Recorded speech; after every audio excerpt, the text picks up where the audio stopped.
One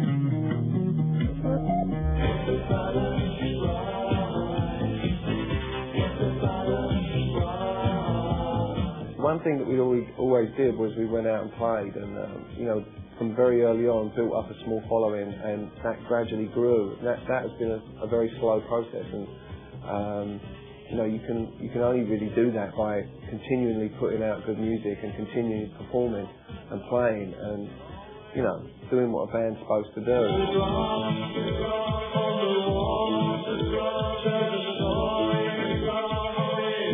Nowadays, I think it's a lot harder for bands because there's so many different things like MTV where, you know, immediately you have to have an image, you have to have all these things in place, supposedly, and all those things together, maybe you're going to have a hit song. And it's so fast, the turnover seems to be a lot quicker. And I think we're lucky and fortunate and one of the very few bands that over the years have sustained a career over 20 years.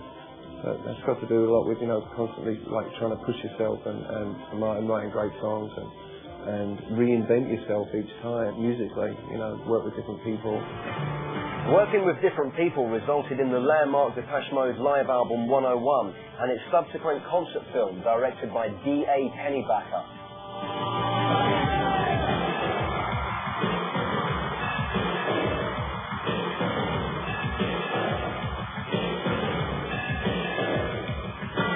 We'd never heard of Depeche Mode. We never heard our records. We came and met us, went to a couple of gigs.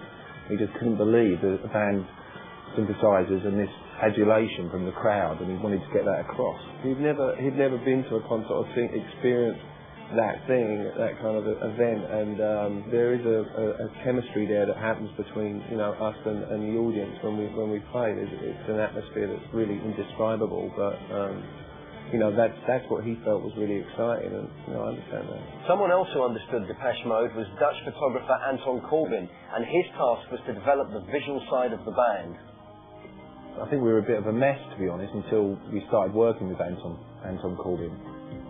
Before then, we really didn't. We took our videos seriously, but we were using different directors. We just let them do what they wanted to do, and we didn't really take as much control as perhaps we should have. When we met Anton and started working with Anton, our image became a bit more unified, and Anton brought across parts of the band, like perhaps even a sense of humour, and made us look stylish. I think the danger in those days with videos was there was too many of these kind of story type videos that were dictating exactly what the song was supposedly about, and didn't leave much to the imagination, you know, for a fan or anything. You know, Anton was completely different to that, and I think, you know, really needed, you know. The collaboration resulted in the award-winning Monarch and a Deck Chair video for Enjoy the Silence. I did tell Anton that song was about a king carrying a deck chair. No, of course it didn't. I mean, the song was, you know, as Dave said a moment ago, I think that Anton's visuals really complement the songs. And I think one of the things that he did for us as well was to give us a cohesion, you know, because he wasn't only involved in the videos, he was also doing the sleeves and all of our photographs. And I think it helped to, like, you know, he took control really of our whole visual output, which was, you know, which we really needed at the time. As for awards, it's always something Depeche Mode appreciate, but they found it difficult to fit into one particular musical category. Over the years, I don't think we've ever been like nominated for that many awards in that. I don't know why really.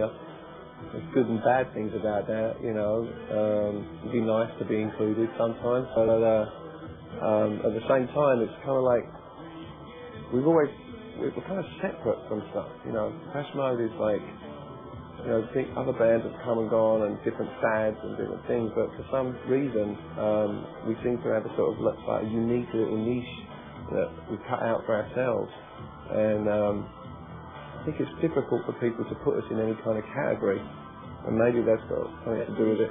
Yeah, like best band, they're completely out there on their own somewhere. We don't know what it's about.